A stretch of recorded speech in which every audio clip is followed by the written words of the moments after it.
Ipinakita ni Jesus ang kanyang kapangyarihan hindi sa pamamagitan ng kontrol, kundi ng pagmamahal sa kabila ng kasamaan.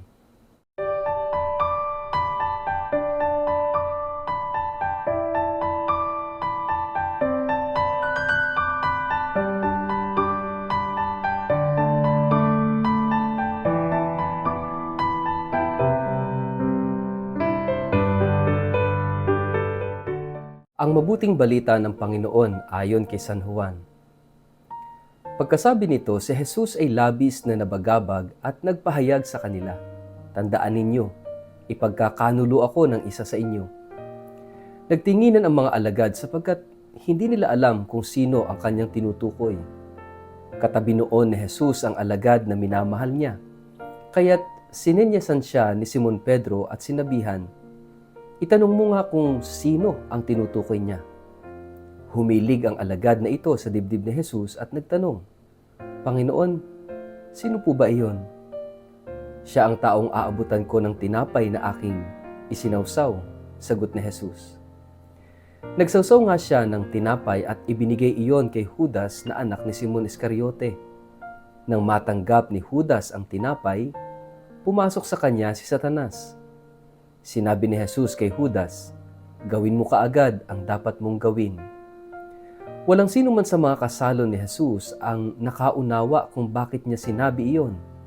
Dahil si Judas ang may hawak ng kanilang salapi, akala nila'y pinapabili siya ni Jesus ng kakailanganin nila sa pagdiriwang, o kaya'y pinapabigyan niya ng limos ang mga dukha. Pagkatanggap ni Judas ng tinapay, kaagad siyang umalis. Gabi na noon, pagkaalis ni Judas ay sinabi ni Jesus, "Ngayoy luluwalhatiin na ang anak ng tao, at sa pamamagitan niya ay luluwalhatiin ang Diyos. At kapag niluwalhati ang Diyos sa pamamagitan ng anak ng tao, ang Diyos naman ang luluwalhati sa anak, at ito'y gagawin niya agad. Mga anak, kaunting panahon na lamang ninyo akong makakasama. Hahanapin ninyo ako, ngunit sinasabi ko sa inyo, ang sinabi ko noon sa mga Hudyo, hindi kayo makakapunta sa pupuntahan ko." "Saan po kayo pupunta, Panginoon?" tanong ni Simon Pedro. Sumagot si Jesus, "Sa pupuntahan ko'y hindi ka makakasunod ngayon, ngunit susunod ka pagkatapos." Sumagot si Pedro, "Bakit po hindi ako makakasunod sa inyo ngayon? Buhay ko may iaalay ko para sa inyo." Sumagot si Jesus, "Iaalay mo ang iyong buhay para sa akin? Tandaan mo, bago tumilaok ang manok, 3 beses mo akong ikakaila." Ang mabuting balita ng Panginoon.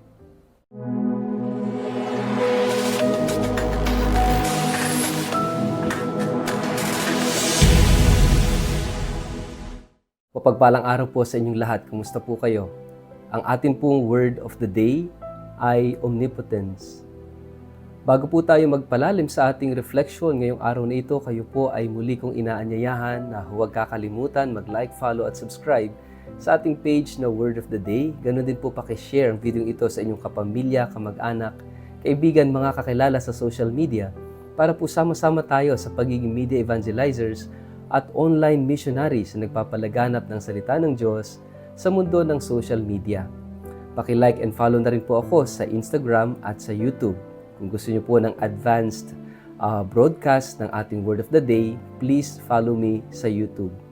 The day before ay mapapanood niyo na po ang Word of the Day. Mga kapatid, tayo ay nasa Martes Santo at dinadala po tayo ng ating ebanghelyo sa kwento ng denial and betrayal.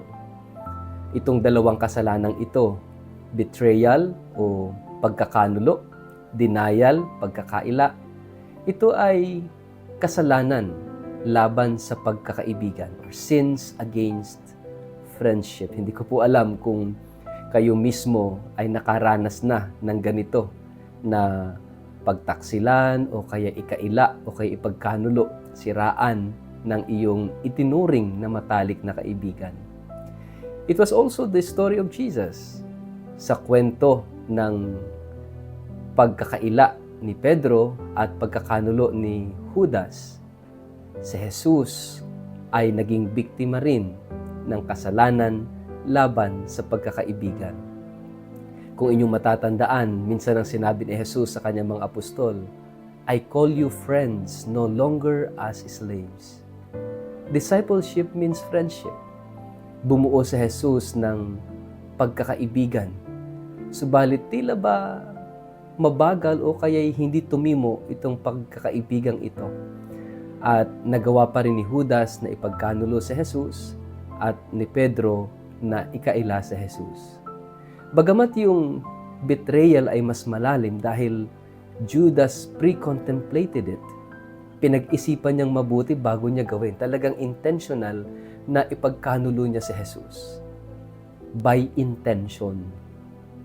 Pero si Pedro, dahil sa isang sitwasyon, dahil dun sa tinatawag nating circumstances, dahil siya'y nagipit sa sitwasyon, no? Kaya niya naipagkaila si Jesus. So, magkaiba ang kasalanan ni Judas at ni Pedro. Isang pinag-isipan at isang nagipit sa sitwasyon. Pero both of them, betrayal and denial, ay sin against friendship, pagkakaibigan. Alam na pala ni Jesus na ikakaila siya ni Pedro at ipagkakanulo ni Judas. Bakit kaya hindi na lang ipinahintulot ni Jesus? Siya'y Diyos, siya'y makapangyarihan. Bakit hindi na lang niya kinontrol o kaya naman ay hindi ipinahintulot na mangyari yon? Mga kapatid, dito natin makikita yung kapangyarihan ng Diyos. Dito natin makikita ang tunay na kahulugan ng kapangyarihan. The true power is not about control. Nandun pa rin yung respeto ng Panginoon sa kalayaan ng tao. Meron tayong kalayaan na pumili sa tama at sa mabuti. Sa masama o sa mabuti, sa tama o sa mali. We have that freedom. No? Malaya tayong pumili. At mahal tayo ng Diyos at yung pag-ibig ng Diyos sa atin is not about controlling us. Na sige, piliin mo lang yung tama at yung mabuti. Yung mali at masama ay wag mong gawin. That as if God is a controlling God. Ipinakita ng Diyos yung kanyang kapangyarihan, yung kanyang omnipotence, not by controlling. Paano niya ipinakita yung kanyang kapangyarihan? It is by loving even in the face of evil. Nakita natin, no? Pwede naman niyang kontrolin, but hindi niya kinontrol. Hinayaan niya na malayang piliin ni Judas kung pipiliin niya si Jesus o hindi. Ipagkakanulo ba niya si Jesus o hindi. Meron siyang choice. Mga kapatid, ganun din po tayo. Alam nyo, kahit gaano tayo kamahal ng Diyos, hindi niya tayo kokontrolin. Hindi kanya kokontrolin. Irerespeto ng Diyos yung kalayaan mo. Kung piliin mo yung masama o piliin mo yung mabuti. Kung paniniwalaan mo yung totoo o yung hindi totoo. It's your choice. Mga kapatid, kung aayusin natin o hindi ang buhay natin, it's our choice. Kung pipiliin natin ang Diyos o hindi, it's our choice. Irerespeto ng Diyos yung ating pagpili. But of course, He will remind us and He will guide us sa ating mga choices. But at the end of the day, tayo pa rin ang pipili. Hindi tayo kokontrolin. God is not a controlling God. God is a loving God. Kaya nga makikita natin dito yung kapangyarihan ng pag-ibig ng Diyos. At kahit na siya ay ipahamak, ipagkanulo, makikita natin si Jesus na nagmamahal. And that is the power of love. Love is not about control. Love is only love in the context of freedom. Kaya nga hindi pwedeng nagmamahal and at the same time nagko-control, because the opposite of love is control. And God cannot control us as if He is the puppeteer and we are the puppets. Hindi po. He will always respect our freedom. Kaya nga mga kapatid, bagamat malaya tayo, magbibigay sulit tayo sa Diyos. At sa huling araw ng buhay natin, kapag tayo namatay, dalawa lang naman ang ating pamimilian. Pinili ba natin ang Diyos o hindi? Pinili ba natin magmahal o hindi? Mga kapatid, the power of God is about love, not about control.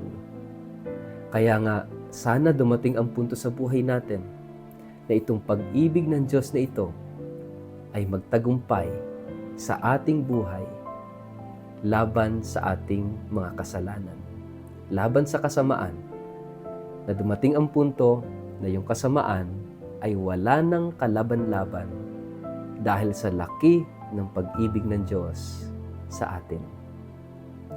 Sa ngalan ng Ama at ng Anak at ng Espiritu Santo. Amen. Ama naming Diyos, turuan mo kaming magmahal. Magtagumpay ka sa aming buhay, sa aming puso. At naway tunay nga na maunawaan namin na ang pagmamahal ay sa pamamagitan ng respeto sa kalayaan, hindi sa kontrol. Nawa, piliin namin ang tama at maayos. Piliin ka namin sa pang-araw-araw na buhay. Amen. Pagpalain po kayo at ingatan ng makapangyarihang Diyos, Ama at Anak at Espiritu Santo. Amen.